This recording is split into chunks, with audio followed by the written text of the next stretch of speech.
de ton temps. Bon matin. Bon matin. Fait que la dernière fois, on s'est parlé de storytelling. Évidemment, c'est un sujet, je pense, qui te tient à cœur, qui me tient à cœur aussi. Fait que je voulais rentrer peut-être un peu plus dans le pratico-pratique, le tactique.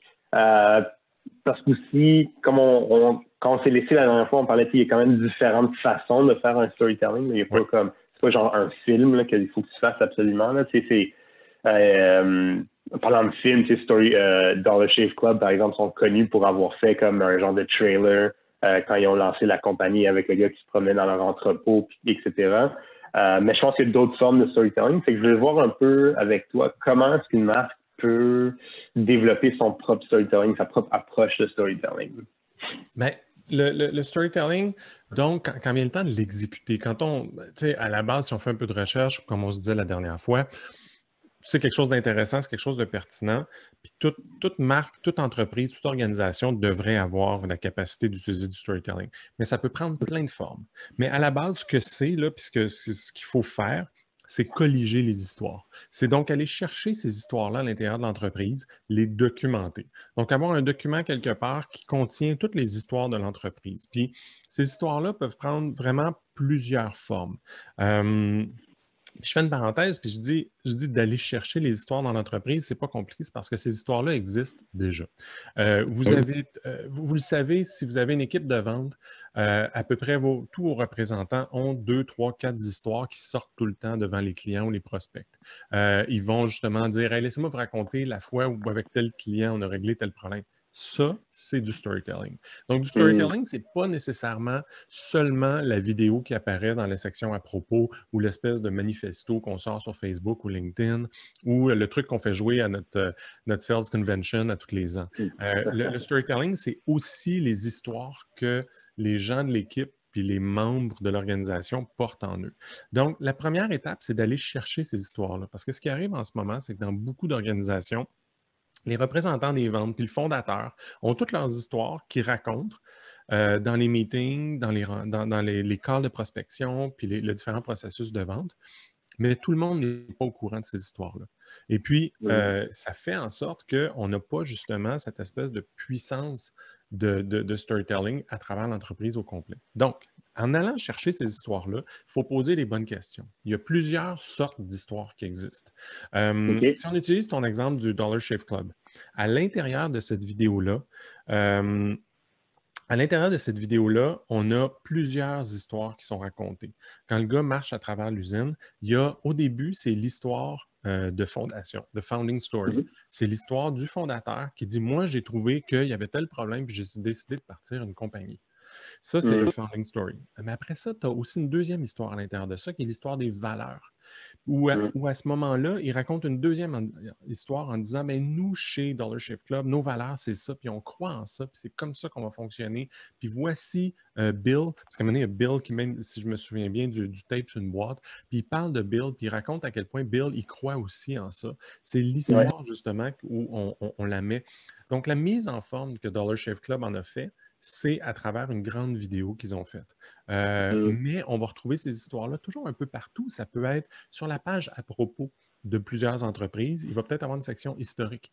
Mais c'est le storytelling un peu de l'entreprise, le founding story. Mais je pense qu'il y a toujours moyen des fois de le formater de façon à ce que ce soit un peu plus il était une fois, telle personne avait un problème. Nous, on est arrivé avec une solution et on a résolu le problème. C'est un peu toujours ça la chose. Puis je le mentionnais la dernière fois, quand on parle de storytelling de marque, un peu comme comme on le fait toi et moi aujourd'hui, je veux dire, le héros, ce n'est pas l'entreprise. Le héros, c'est souvent le client. C'est peut-être le fondateur dans l'histoire de fondation, mais c'est justement cette chose-là. Donc, la première étape, c'est d'aller chercher ces histoires-là. Pour aller chercher ces histoires-là, ben, on peut justement par exemple, envoyer un mail à toute l'équipe, à toute l'organisation en disant quelles sont les bonnes histoires qu'il y a chez nous et voici les histoires qu'on recherche. Puis, j'aime beaucoup un livre que je pense que c'est Mike Adams qui a sorti ce livre-là. Oui, c'est ça, il y a plusieurs années.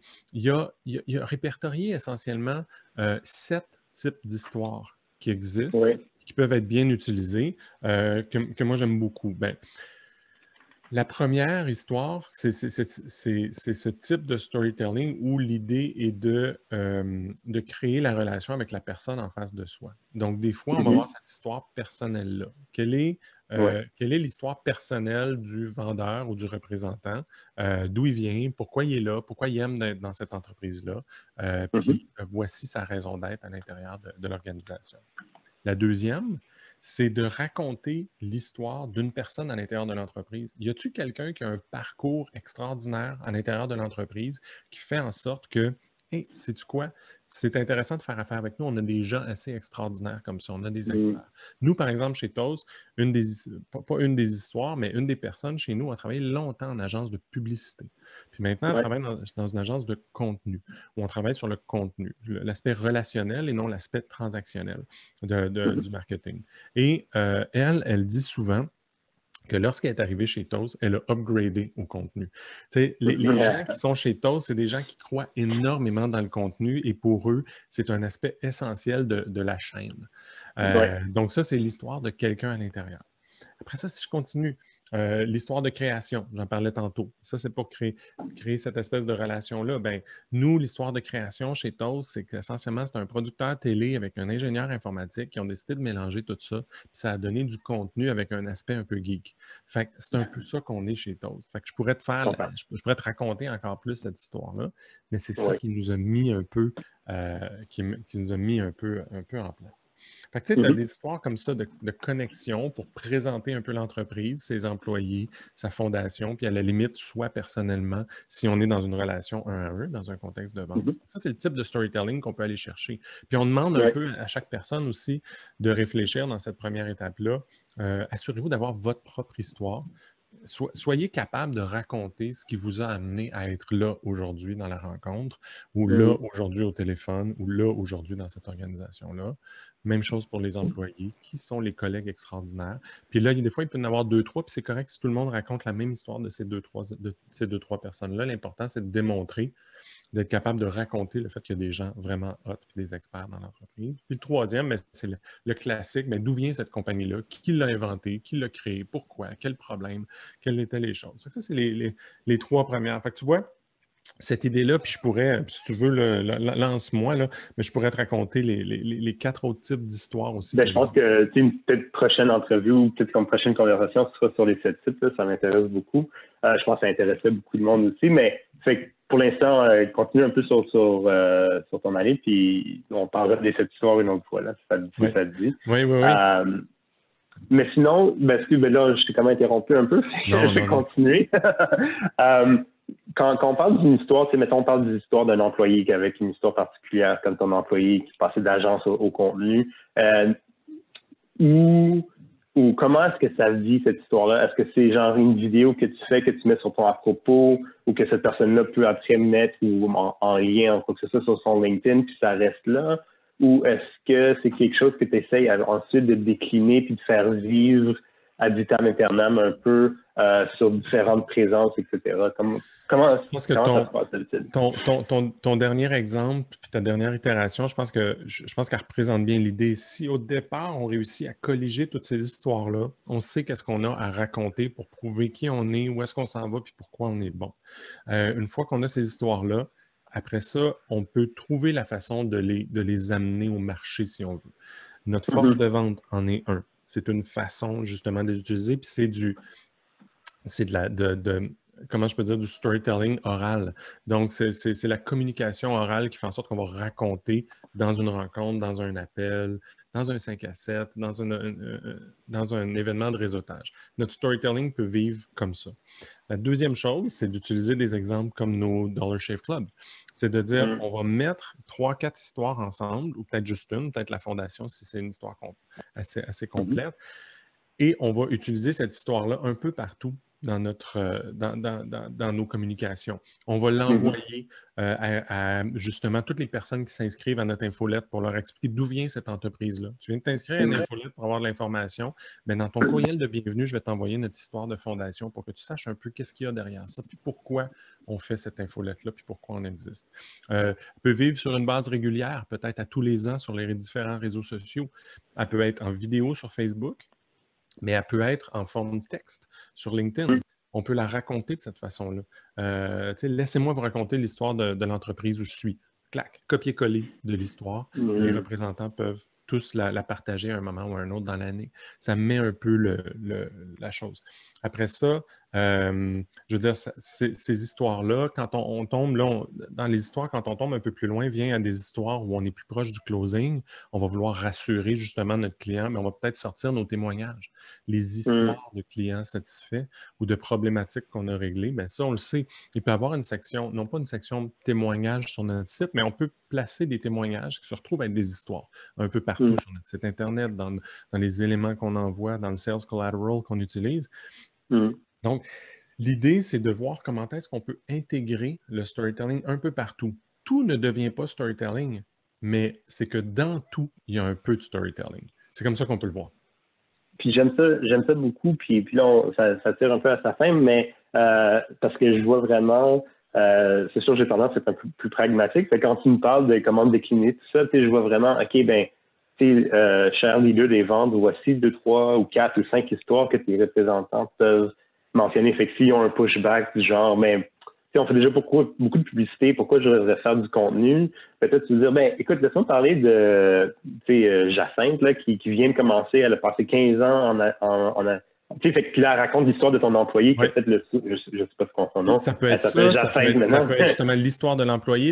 Hey, laisse-moi te raconter l'histoire. On a un client justement qui faisait beaucoup de publicité, puis avec qui on a fait affaire pendant plusieurs années, avec qui on fait affaire depuis plusieurs années. Puis eux, ce qui est arrivé, ce que ça leur a apporté, c'est ça, puis ça, puis ça. Ils avaient telle problématique, ils faisaient beaucoup de publicité, ils avaient telle problématique. Nous, on est arrivé avec telle solution, puis ça a aidé. Puis ce qui est intéressant aussi, c'est que tu peux utiliser le storytelling comme teaser. Donc, tu sais que tu as une histoire complète à raconter, mais dans ton appel de vente, ton courriel, tu peux dire j'aimerais peut-être vous raconter l'histoire d'un client qui était dans une situation comme la vôtre. Si ça vous intéresse, faites-moi signe. Juste ça, j'ai envie d'entendre. J'ai le goût de quelqu'un me raconte une histoire. Donc, ça devient un teaser de dire hey, il y a quelqu'un qui te ressemble, puis j'ai une histoire à propos de ça. Ça te tente-tu de l'entendre? Ça change la dynamique aussi. C'est ça, puis tu sais, c'est fun parce qu'après, si t'es en charge des réseaux sociaux ou quoi que ce soit, de la com à l'intérieur d'une entreprise, puis tu utilises une plateforme comme HubSpot qui te permet de gérer plusieurs réseaux sociaux. Après, ça dit, bon, ben là, on approche à l'anniversaire de la compagnie, on va développer une campagne d'histoire, de fondation et employés, mettons, puis après, tu peux commencer à partager de façon planifié, si tu veux, sur différents réseaux sociaux. Ben là, on a une vidéo, comme tu disais, le format texte, etc. Là, on va partager sur les profils d'Alexandre, ça va être les profils des vendeurs, mettons, etc., etc. Fait que je trouve que ça devient, ça se rapproche un peu à la librairie de contenu, bibliothèque de contenu dont on parlait. Exactement. J'allais justement t'amener là. J'avais envie de t'interrompre, de te dire, puis n'oubliez pas, la vidéo que vous avez produite l'an dernier, vous pouvez tout à fait la réutiliser cette année. Exactement. Vous n'êtes pas obligé de refaire une vidéo d'historique de l'entreprise. La librairie, la bibliothèque de contenu est là pour ça. Tu peux le twister avec l'angle 2020 juste dans la petite accroche qu'il va y avoir sur les réseaux sociaux. Ou tu sais, même changer la petite intro texte là, que tu mettrais avant ou à la fin de la vidéo, un outro à la fin. Fait que c'est ça qui est fun parce que c'est que tu peux réutiliser. C'est pas la même audience parce que ton auditoire a grandi au cours de l'année, que ce soit sur ton profil personnel, toi, ou que ce soit sur le profil de l'entreprise. Ben, il y a des nouveaux abonnés qui n'ont pas vu l'histoire. Il y a même des anciens abonnés qui n'ont pas vu l'histoire parce que les Facebook et LinkedIn de ce monde sont gérés par des algorithmes. Fait que c'est pas tout le monde qui voit chaque post qui passe. Donc, ça devient super intéressant après parce que ça te permet, puis surtout le fait que c'est décliné sous plusieurs formes, vidéo, texte court, texte long, ça devient super intéressant pour recycler le contenu et le réutiliser parce que ce qui est fun, puis peut-être on va finir là-dessus, à moins que tu aies un mot de la fin, ça serait, ce qui est fun du storytelling, c'est que c'est, entre guillemets, evergreen. C'est que l'histoire reste là. Ton histoire de fondation de Toast, mettons, reste là. Elle va jamais changer. Elle est toujours pertinente aujourd'hui, comme dans 15 ans, elle va être toujours aussi pertinente. C'est ça qui est fun du storytelling ici. Exactement, exactement. C'est un investissement qui coûte pas cher de colliger ces histoires-là. Après ça, on peut les décliner de mille et une façons, dépendant des budgets qu'on a, du temps qu'on a, puis même de notre structure de business aussi. Super. Merci, Alexandre. Good. À la Merci à prochaine. toi. Bonne journée. Merci. Salut. Bye, toi aussi.